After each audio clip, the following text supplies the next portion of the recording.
سټلایټ په وجه باندې په پاکستان کې چې د انټرنیټ کومه مسله ده، کومه غرایزي علاقې دي پاکستان کې، داسې علاقې دي بلوچستان، خیبر پښتونخوا کې، دغه شانتي ګلګت بلتستان کې چې په هغې کې انټرنیټ د سره کار نه کوي یا که کار کوي نو ډېر زیات کمزوری دی. هم د چین په مدد سره ولېږلی د پاکستان ساینسدانان او د چین ساینسدانانو په دې باندې د 3 نه 4 کالو پورې دیو کار کاوه. په 3-4 کاله کې دیو دا کار مکمل کو، دا سیاره یې جوړه کړه چې دا ډېره زیاته یو پاورفل ده او په دې کې جدید ټکنالوژي استعمال شوې. بسم الله الرحمن الرحیم. السلام علیکم. د پاکستان یو بل غټه کامیابي اوس په پاکستان کې د انټرنیټ مسله حل شي.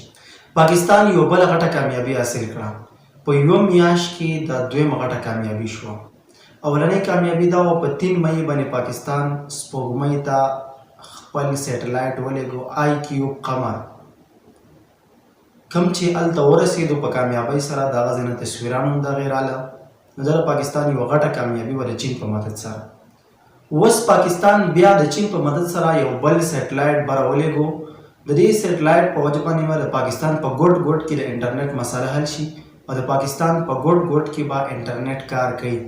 دا شانتې هغه علاقې، هغه غرونه چې په هغې کې به د نیټ سهولت نه و، انټرنیټ به کمزوری و، اوس به هلته هم د انټرنیټ دا مسله حل شي او هلته هم انټرنیټ ښه تیزۍ سره کار کوي. اول دې خبرې له راځو چې دا سیټلایټ وایي څه ته. سیټلایټ یا سیارچه دا د ځمکې نه په خاص فاصله کې په بلندۍ کې دا په خپل یو لاره باندې تاویږي چې دې ته د هغې آربټ یا د هغې مدار وایي. په دې سیټلایټ کې مختلف آلات، مختلف مشینان، کیمرې لګېدلي کوم چې ځمکې ته معلومات رالیږي. د دې سیټلایټ په وجه باندې ټي وي، ریډیو، انټرنیټ، موبایل کې کم نیټ استعمالوي، د موبایل چې څومره سیسټم دی دا ټول د سیارو په وجه باندې، سیټلایټ په وجه باندې کار. دا ټول سیسټم بره سیارې سره کنیکټ دي. د سیټلایټ 2 قسمونه دي. د سیارچې 2 قسمونه، نیچرل سیټلایټ دی او بل آرټیفیشل سیټلایټ دی.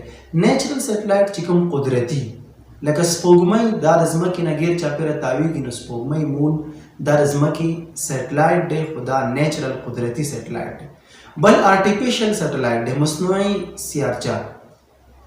دا انسانان جوړوي او بیا یې د ځمکې نه بره لیږي او بیا دا د ځمکې نه تاویږي او چې کوم معلومات د موسم په باره کې، دغه شانتي د ټي وي چې کوم سیسټم دی، د موبایل کوم سیسټم دی، ټول د دې سره تعلق. په آرټیفیشل سیټلایټ کې ډېر قسمه سیارې راځي، لکه هغه کې پاکسیټ IR دی. پاکستان چې اوس کوم سیټلایټ ولېږو پاکسیټ MM1 دا هم په دې کې راځي. مختلف قسمه سیټلایټ پاکستان لېږلي، دغه شانتي هر ملک هغه لیږي او د هغې په وجه باندې هغوی ته هغه سهولت او د هغې د وجې نه هغه فایدې حاصلي. پاکستان یو بل سیټلایټ ولېږو چې د هغې نوم دی پاکسیټ MM1. دا سیټلایټ پاکستان ولېږه، دا به د ځمکې نه بره ځي 36,000 کیلومتر فاصله باندې په بلندۍ باندې دا به دې ته خیږي او دغلته یو مدار دی، یو لاره ده چې هغې باندې به دا تاویږي چې هغې ته جیو سټیشنري آربټ وایي. چې کومه سیاره لاړ شي، سیټلایټ لاړ شي، دا د ځمکې نه تاویږي. ځمکه چې څنګه تاویږي نو دا سیاره ورسره هم دغه شانې تاویږي او خپل هغه معلومات چې کوم دی هغه به حاصلوي. چې اوس کوم سیټلایټ ولېږه، داسې یو سیټلایټ پاکستان په 2011 کې هم لېږلی و چې د هغې نوم و پاکسیټ IR. دا د 2011 نه کار کوي چې کوم د انټرنیټ سیسټم دی، دغه شانتي د ټي وي ګانو سیسټم دی، نو هغه د دې سیټلایټ سره تعلق ساتي. 2011 نه راواخله 12 کاله پس اوس په 2024 کې پاکستان دا بل سیټلایټ ولېږه پاکسیټ MM1.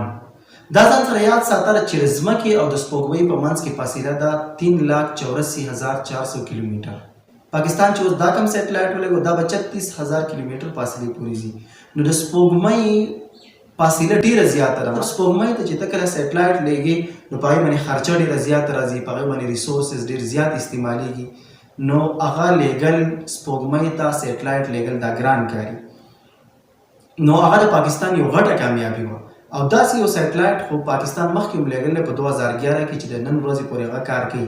خو دا چې کوم سیټلایټ پاکستان ولېږه دا د هغې نه ډېر زیات پاورفل دی، ډېر زیات طاقتور دی، د دې سیګنلې د هغې نه ډېرې زیاتې تیزې دي. د دې سیټلایټ وزن دی 15 ټنه. یو ټن کې 1000 کیلوګرام وي، 1000 کیلو دا یو ټن وي.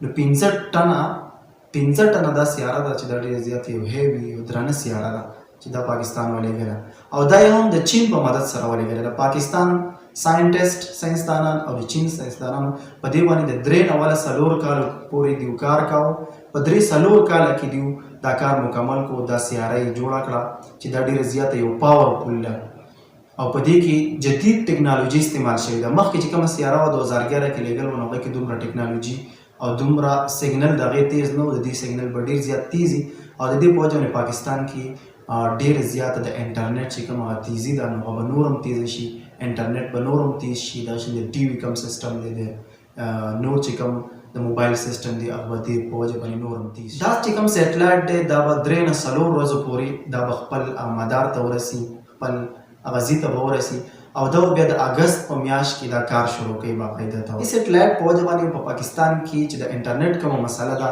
کوم غریزي علاقې دی پاکستان کې د سي علاقې دی بلوچستان خیبر پختونخوا کې د غشانتي ګلګت بلتستان کې چې پاغي کې انټرنیټ د سره کار نه کوي یا کار کوي نو ډیر زیات کمزور دی نو دغه په وجه باندې دا سیاره چې کومه ده دا به د ټول ایریاز د ټولې علاقې دا کور کوي او دیول به سیګنل و د دې په وجه پاکستان کې انټرنیټ ډیر زیات تیز شي دا چې کوم سیټلایټ دی دا به د 15 کالو پورې مسلسل دا کار کوي دا چې کوم سیاره ده د کې دا صلاحیت دی چې د 15 کالو پورې مسلسل دا به کار کوي پاکستان کې یو اداره ده چې دا غي نوم دی سپارکو Space and Upper Atmosphere Research Commission دا پاکستان کې یو اداره قائم شوې ده په 1962 کې د دې کار دار چې دا ول سیاري لیږي دغه شان دا به ریسرچ کوي تحقیق وکړي د خلاف په اړه کې بره چې کوم سپیس دی د سیارو په اړه کې او د کې بس انسانان کار کوي او دوی به نوې سیارې مخې ته راوړي نوې سیټلایټ به مخې ته راوړي او په هغه باندې کار کوي